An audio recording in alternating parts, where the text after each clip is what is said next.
Bien-aimés dans les Seigneurs, nous voici encore une fois dans notre série d'enseignements sur les armes puissantes de Dieu. Et aujourd'hui, nous sommes en train de parler sur la cuirasse de la justice que nous trouvons dans Éphésiens 6, le verset 14 qui nous dit: tenez donc ferme, ayez à vos reins la vérité pour ceinture, qu'on a parlé dans notre enseignement de la fois passée. Et aujourd'hui, nous parlons de la suite qui dit: revêtez la cuirasse de la justice. Amen.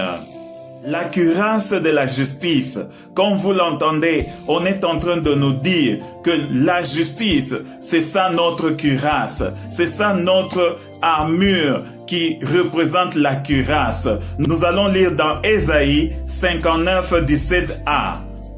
Il se revêt de la justice comme d'une cuirasse. Amen. Vous voyez ici, on fait une égalité entre la justice et la cuirasse.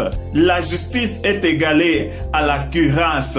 La cuirasse comme arme physique de combat et la justice comme armure spirituelle de combat. Si nous lisons dans 2 Corinthiens 6, 7, on nous dit: par la parole de vérité, par la puissance de Dieu, par les armes offensives et défensives de la justice.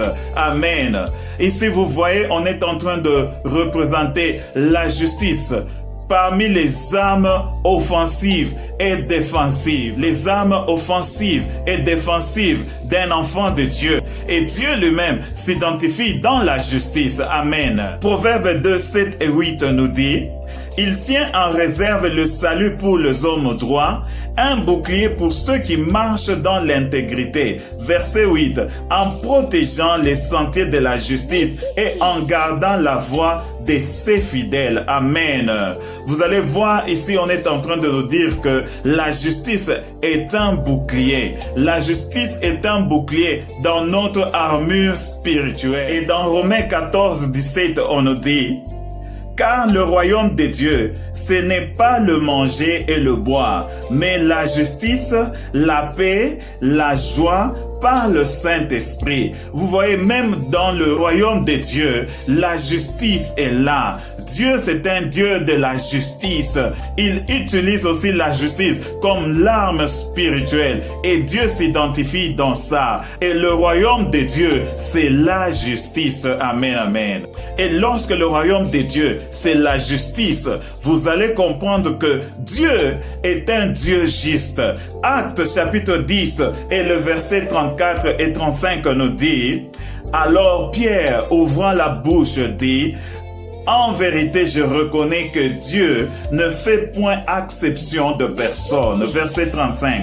Mais qu'en toute nation, celui qui le craint et qui pratique la justice lui est agréable. Amen. Dieu, c'est un Dieu de la justice. Il ne fait exception à personne. Il ne fait pas les bouchakouzi comme on le dit. Il ne fait pas les privilégiés comme on le dit, comme on le constate avec les humains. C'est un Dieu qui est juste. C'est un Dieu de la justice. Il ne fait exception à personne. Et dans Psaume 146, le verset 8, on nous dit: l'Éternel ouvre les yeux des aveugles, l'Éternel redresse ceux qui sont courbés, l'Éternel aime les justes. Dieu, c'est un Dieu de la justice et il aime ceux qui pratiquent la justice. Il aime les justes, bien-aimés. Si tu pratiques la justice, si tu vis une vie qui est juste, tu es le bien-aimé de l'Éternel, notre Dieu. Bien-aimé, il faut comprendre que la justice dont nous sommes en train de parler ici, qui est l'arme puissante de Dieu, n'est pas égale à la justice des hommes. La justice de Dieu ne peut jamais s'égaler à celle des hommes. Amen. Nous allons lire dans Matthieu chapitre 23 et le verset 28, on nous dit: vous de même au dehors, vous paraissez juste aux hommes, mais au dedans, vous êtes plein d'hypocrisie et d'iniquité. Amen. Vous voyez ici, même Jésus le disait: les hommes paraissent justes au dehors, mais à l'intérieur, l'intérieur, c'est plein d'hypocrisie et d'iniquité. La justice des hommes ne peut jamais s'égaler à la justice de Dieu. Et par cela, bien-aimés, nous devons faire attention. On ne peut jamais paraître juste devant les hommes et croire qu'on est juste devant notre Dieu. Il faut très bien faire attention. La justice de Dieu ne peut jamais s'égaler à la justice des hommes. Amen. Si nous lisons dans Luc 16, le verset 15, là c'est encore Jésus qui disait, Jésus leur dit, vous cherchez à paraître juste devant les hommes, mais Dieu connaît vos cœurs. Car ce qui est élevé parmi les hommes est une abomination devant Dieu. Amen. Voyez bien aimé, Jésus dit, vous cherchez à paraître juste devant les hommes, mais devant Dieu. Si vous vous élevez parmi les hommes étant justes, sachez bien que si votre justice n'est pas celle de Dieu, c'est une abomination que vous êtes en train de vous mettre sur vous-même. Vous devez faire attention. La justice, c'est la justice que Dieu, quand il regarde nos cœurs, quand il regarde ton cœur, pour que tu ne puisses pas faire l'hypocrisie, tu dois contrôler ton cœur. Tu dois être juste dans ton cœur et non être juste devant les hommes. Amen. Et dans Proverbe 21, le verset 2 nous dit, toutes les voies de l'homme sont droites à ses yeux, mais celui qui pèse les cœurs, c'est l'Éternel. Amen. Ici, bien aimé, vous allez comprendre que tu peux prétendre être juste, tu peux prétendre être droit, faire ce qui est juste devant les hommes, mais celui qui pèse les cœurs, c'est l'Éternel, notre Dieu. C'est Dieu qui va peser ta justice, c'est Dieu qui va peser si tu es juste devant lui, et c'est Dieu qui va te proclamer étant juste devant les hommes et devant lui, au nom de Jésus-Christ. Amen. Bien-aimés, et maintenant écoutez ce que Paul disait aux Romains. Romains chapitre 3 verset 10. Selon qu'il est écrit, il n'y a point de juste, pas même un seul. Amen. Bien-aimés, c'est pourquoi nous sommes appelés à rechercher cette justice auprès de Dieu.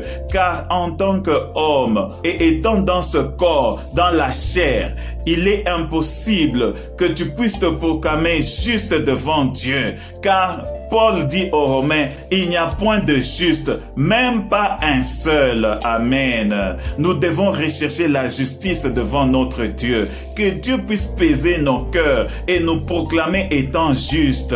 Amen, amen. Et dans 1 Jean chapitre 2, le verset 28, on nous dit, et maintenant, petits enfants, demeurez en lui, afin que lorsqu'il paraîtra, nous ayons de l'assurance et qu'à son avènement, nous ne soyons pas confus et éloignés de lui. Le verset 29 nous dit, si vous savez qu'il est juste, reconnaissez que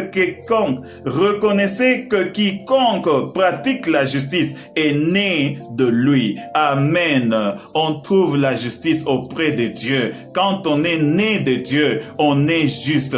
On trouve notre justice lorsqu'on est né de Dieu. Bien-aimé, il faut naître de nouveau. Il faut naître de Dieu pour que nous soyons comptés parmi les justes devant notre Dieu lors de l'avènement de notre Seigneur Jésus-Christ.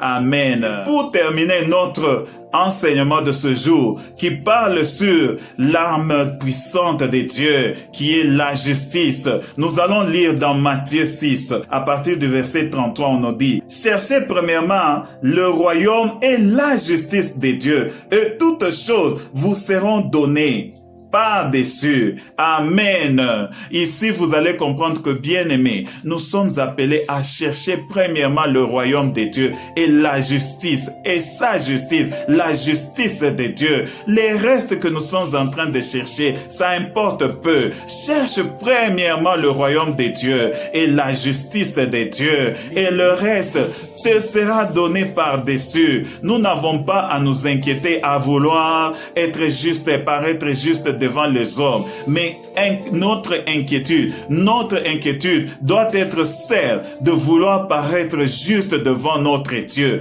Bien-aimé, que Dieu vous bénisse. Pendant que vous êtes en train de vous préoccuper à rechercher le royaume de Dieu et la justice de Dieu, que Dieu vous bénisse et qu'il vous donne cette grâce de paraître juste devant Dieu. Et ainsi vous paraîtrez juste devant les hommes. Au nom de Jésus-Christ. Amen.